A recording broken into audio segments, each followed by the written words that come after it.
नमस्कार दोस्तों, आप देख रहे हैं युग स्मृति ज्ञान। आज हम बात करेंगे भारत के मध्यकालीन इतिहास की एक महत्वपूर्ण घटना के बारे में, दिल्ली सल्तनत की स्थापना। आखिर कैसे एक गुलाम बना शासक दिल्ली की गद्दी पर बैठा, कौन था कुतुबुद्दीन ऐबक और कैसे शुरू हुआ भारत में मुस्लिम शासक का संगठित दौर। आज का वीडियो पूरी तरह शैक्षणिक उद्देश्य से है, तो इसे अंत तक जरूर देखें। भारत की स्थापना, भारत की स्थिति।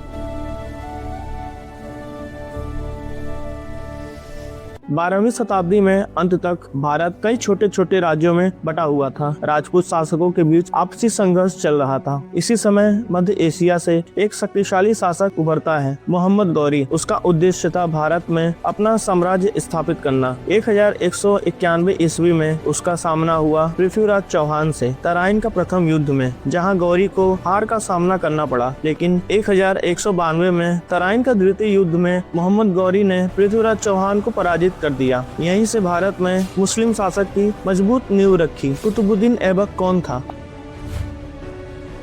अब सवाल आता है, कुतुबुद्दीन ऐबक कौन था? कुतुबुद्दीन ऐबक मूल रूप से एक तुर्क था। वो बचपन से ही गुलाम बना दिया गया था। उसे खरीदकर मोहम्मद गौरी के दरबार में लाया गया। वह एक योग्य, साहसी और कुशल सेनापति था। धीरे धीरे वो मोहम्मद गौरी का सबसे विश्वसनीय जनरल बन गया। भारत में ऐबक की भूमिका। तराइन की जीत के बाद मोहम्मद गौरी ने भारत के जीते हुए क्षेत्रों की जिम्मेदारी कुतुबुद्दीन ऐबक को सौंप दी। ऐबक ने दिल्ली और अजमेर को अपने नियंत्रण में लिया। उसने मेरठ, कन्नौज और अन्य क्षेत्रों पर भी कब्जा किया। उसकी प्रशासनिक क्षमता और सैन्य कौशल के कारण उसे भारत में गौरी का प्रतिनिधि बना दिया गया। दिल्ली सल्तनत की स्थापना 1206 ईस्वी। 1206 ईस्वी में मोहम्मद गौरी की मृत्यु हो जाती है। उसका कोई पुत्र नहीं था।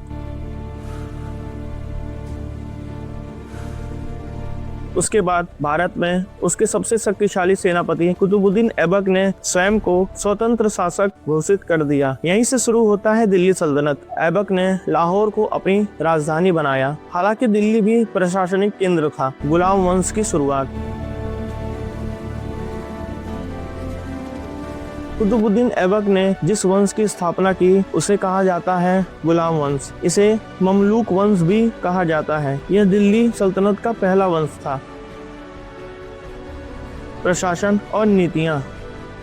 ऐबक केवल योद्धा ही नहीं बल्कि एक कुशल प्रशासक भी था। उसने भूमि कर प्रणाली को संगठित किया, प्रशासनिक पदों पर तुर्क अमीरों को नियुक्त किया, सेना को मजबूत बनाया। वह अपनी उदारता के लिए प्रसिद्ध था। उसे लाख बख्श कहा जाता था क्योंकि वह लाखों में दान देता था। स्थापत्य कार्य।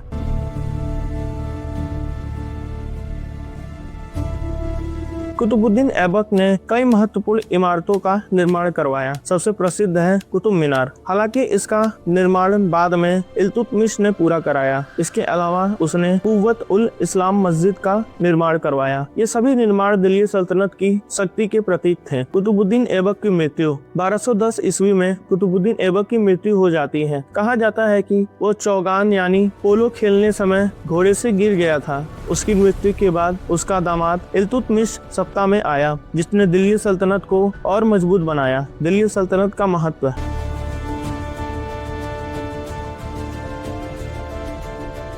दिल्ली सल्तनत ने भारत के इतिहास में कई बड़े परिवर्तन किए। पहली बार उत्तर भारत में एक केंद्रीकृत मुस्लिम शासन स्थापित हुआ। प्रशासनिक व्यवस्था संगठित हुई। नई स्थापत्य शैली विकसित हुई। भारत में इस्लामी संस्कृति और फारसी भाषा का प्रभाव बढ़ा। यह काल 1206 से 1526 तक चला, जब तक कि बाबर ने पानीपत का प्रथम युद्ध में इब्राहिम लोदी को पराजित नहीं कर दिया। तो दोस्तों, दिल्ली सल्तनत की शुरुआत एक गुलाम से हुई, लेकिन उसने भारत के इतिहास की दिशा बदल दी। कुतुबुद्दीन ऐबक ने संगठित मुस्लिम शासक की नींव रखी, जिस पर आगे चलकर इल्तुतमिश और बलबन जैसे शासकों ने मजबूत साम्राज्य खड़ा किया। इतिहास हमें सिखाता है कि योग्यता और नेतृत्व किसी भी परिस्थिति में ऊपर उठ सकता है। अगर आपको यह वीडियो पसंद आया तो वीडियो को लाइक करें, चैनल युग स्मृति ज्ञान को सब्सक्राइब करें और ऐसे ही ऐतिहासिक और ज्ञानवर्धक वीडियो के लिए जुड़े रहें। धन्यवाद। जय हिंद।